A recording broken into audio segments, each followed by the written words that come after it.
Welcome to our third formal lab report of measuring diffusion by Group 3A and B. Beginning with our introduction, diffusion is defined as an important phenomenon across many scientific disciplines that can be most generally described as the flow of particles from a higher concentration to a lower concentration. For our investigation, two different variables were studied. The first being how the radius of microbeads impacts the rate of diffusion, and the second being how the solution type that the microbeads are suspended in and how that impacts the rate of diffusion. These variables were selected as they are known to have an effect on diffusion rates. And the investigation was also done following the computational modeling activity that we did in class. And the purpose of this was to investigate a more realistic example of diffusion, and we'll get more into that later in our presentation. As for hypotheses, we have two different hypotheses to account for our two different experiments. The first being that beads with a smaller radius will diffuse faster than beads with a larger radius in the same type of solution, and the second being that beads in a less viscous solution will diffuse faster than the same beads in a more viscous solution. And our findings match our hypotheses as shown in the following slides. For the system schema, we have the two things that we are looking at inside the system, which are the beads and the solution. For the force diagrams, we are looking at 4 different points. As you can see, when the beads are diffusing, the force of gravity is equal to the force of drag.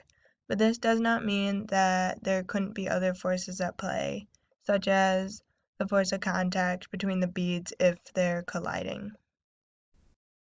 Once the beads reach the bottom of the slide, they are not moving anymore, so the force of gravity is equal to the normal force. The equations that we used are the viscosity equation, the drag equation, and the force of gravity equation. For the energy pie charts, before dropping the beads, there's only gravitational energy, but after dropping the beads into the solution, the kinetic energy and the internal energy increase. Then, at the bottom of the slide, there's only internal energy and gravitational energy because the beads are not moving anymore. As previously stated, we had two different experiments. So for our experiment 1, we tested two different radii to see how it impacted the rate of diffusion in the same type of solution. So for that, we had 2 micrometer polystyrene beads in H2O and 5 micrometer polystyrene beads in H2O. What's important to note is that only the radius size changed, and the solution type and the type of bead both stayed constant. In our experiment 2, we tested various solution types to see how they would impact rate of diffusion. So the bead type stayed constant and also the radius stayed constant. And the two different kinds of solution that we tested were H2O and corn syrup. Other than the differences listed above, both of the methods aligned very closely and were the exact same for the rest of the experiment. So a slide was placed on a microscope with the capability of projecting to the lens on a computer. So rather than looking into the microscope directly in the eyepiece, we were able to translate that over to the computer and visualize it on the screen instead. Then we had the sample of the desired bead or solution combination, and that was collected. And we put that onto the slide and focused the microscope so we were able to see it on the screen. And then after we recorded, recordings were saved and uploaded to the Tracker software for further analysis. And also important to note in the top right corner, how our experimental design compares to the computational modeling activity is that ours is obviously more realistic. Experiment 1 would be relatively easy to test from a coding standpoint, as you could change the mass or the radius of the balls in the coding activity. However, we have not done viscous coding activities in the past, so our experiment 2 would be much, much more difficult to test in a coding simulation. So this gives us a cool experience of both having something that can easily be testing the coding activity and something that's a little bit more difficult. So now we'll go through an example trial on what we did. This one is the 2 micron beads in water. So first we ran the trial and recorded the video of what the microscope was seeing.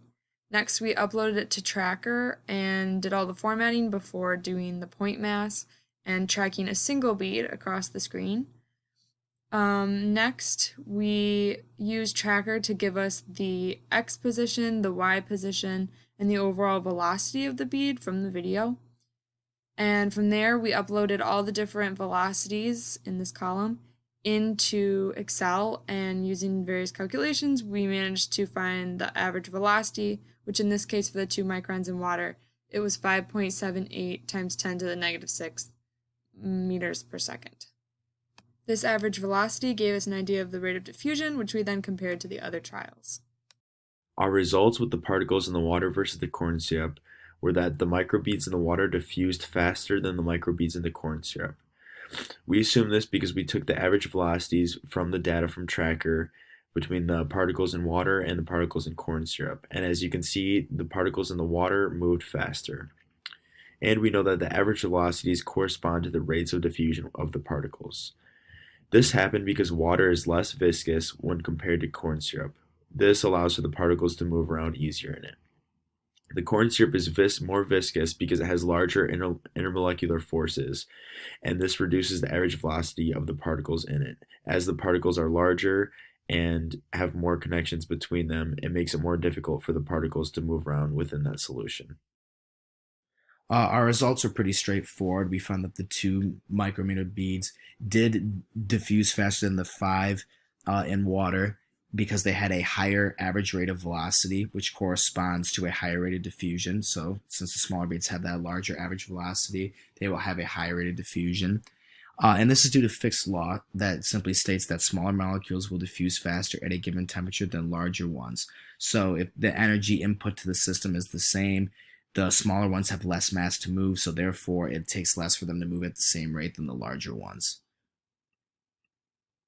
In comparison to our computational model, the computational model that we made in class did not account for gravity or resistive forces. Gravity actually pulls those microbeads down to the bottom of the slide, and that affects the rate of diffusion because once it hits the bottom of the slide, it kind of like stops the rate of diffusion a little bit.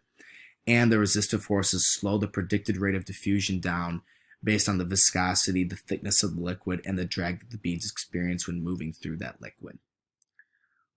We've had 2 main findings throughout the experiment. We found that the more viscous the solution, the slower the rate of diffusion.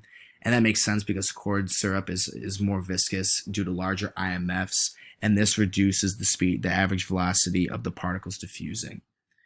We also found that the smaller the size of the beads diffusing, the faster the rate of the diffusion. And again, the smaller beads diffuse faster at the same temperature than larger beads because less mass is required to move with roughly equal energy, and that is due to Fick's law.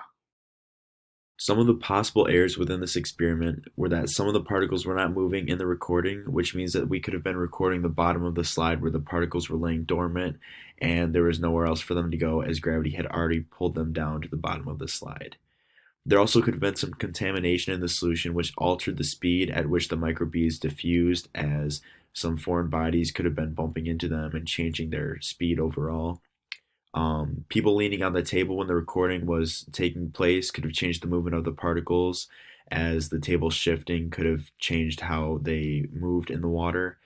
And also errors in Tracker, like not clicking on the exact position of the particle, could change the calculated average velocity, as it could have not been measured properly.